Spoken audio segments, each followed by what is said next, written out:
Guys, I had to rush this video out because of, well, today's news, and I also had to put this little bit in because, well, Jeff's gone, apparently. That's seemingly what's being said. He's no longer the global liaison there. It's vague enough to say he might still be working there under a different position, but it reads like he's fired or let go. This is probably because of the Rudy thing. I'm just guessing it is, but wow. Whoever made that decision went full retard. I'm just going to put it out there. The transparency that Jeff just did with Rudy was a positive thing. No matter what you think of what was said and the topic today that I was going to release in a couple of weeks, that's not the right move. You want the transparency. You want people to feel safe in your product. This is just raising doubt. This is probably going to kill the game in a lot of ways unless they say something actually meaningful immediately, and goes to show that Jeff was the only one with a brain in this outfit. Until further news is out, I think it's perfectly fine to just say, rest in peace, Force of Will. You were shit for most of your life. So let's get on with today's episode.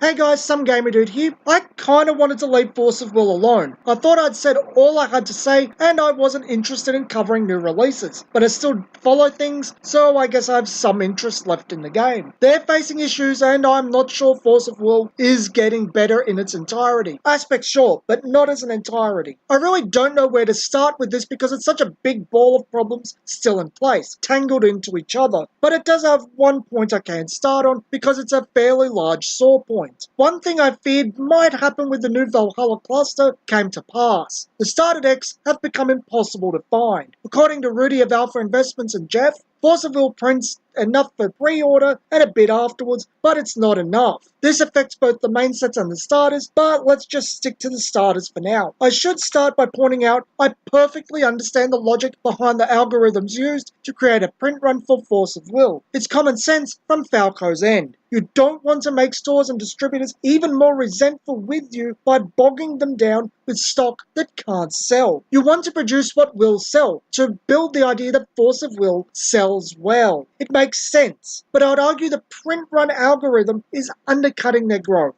New Valhalla Cluster was made to support the 5 starter decks released before the first set came out. When this was announced, I said that they had to keep the starter decks in circulation for this to work. Otherwise, the sets are dead to everyone that didn't have the opportunity to buy the starters or came in midway, after supply dries up. This is exactly what happened. To his credit, Jeff is trying to get them reprinted, but after no one bought the Raya 3 reprint they screamed for after the mistake in printing, I don't like his chances. He needs enough demand from stores via distributors to make the reprint worth it. Now, if people want to try Force of Will, they're at the mercy of an unlikely reprint and are more likely stuck with the current set and rulers made for draft. Let's talk about the sets because there is something quite funny about them. Like the starter decks, the sets have low print runs. You pre-order or buy at release at stores that carry it, or you don't get it. Supplies are low. Second verse, same as the first, in full effect.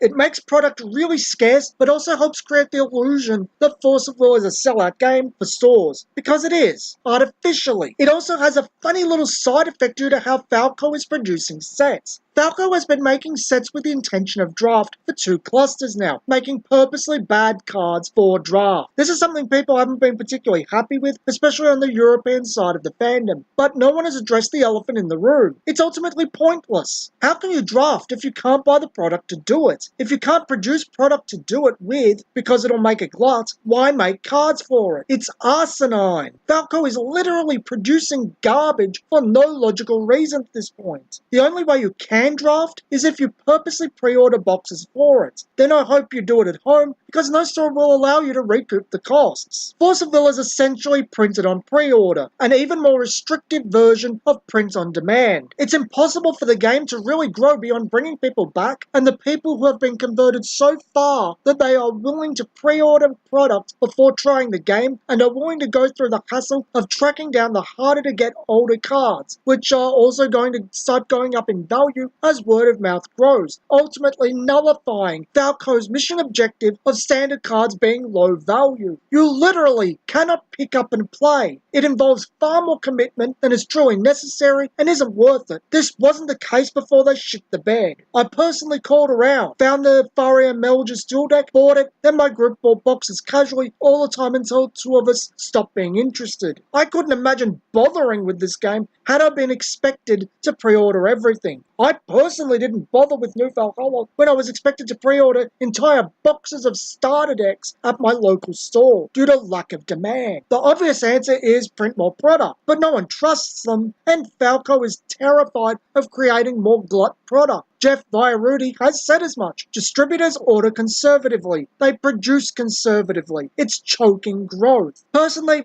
I don't know how to solve the issue. I think a generic starter deck and putting rulers back into the sets would help. Say sets 1 and 2 have half the rulers each, 3 and 4 print them again but at full art and half the drop rate. This way there is a way to get people in without focusing the block around that product. Have rulers in each set to push product, and have sets that don't necessarily need the starter deck. But that won't solve the scarcity issue. It band-aids it. I would suggest bypassing distributors and doing distribution yourself. That way you can get around distributors' conservative orders and produce closer to what in reality is needed by stores. But I wouldn't know if the storage facility costs are more than the difference between the cost distributors buy and sell boxes for. I think it might be worth looking into for Falco, given the arguably negative effects distributors are having upon growth. I think Falco, or in reality Jeff, is doing very smart things, reaching out to people like Rudy and being transparent. Nintendo recently got a ton of brownie points for very similar attitudes towards their consumers. In many respects, going through notable YouTubers is the new commercial, but if consumers have to go through hoops to get anything or plain can't, it's a fruitless endeavor. Something needs to be done about the scarcity of force-fulfilled product, and people can't be expected to pre-order all the time. This has been Some Gamer Dude, and thanks for watching.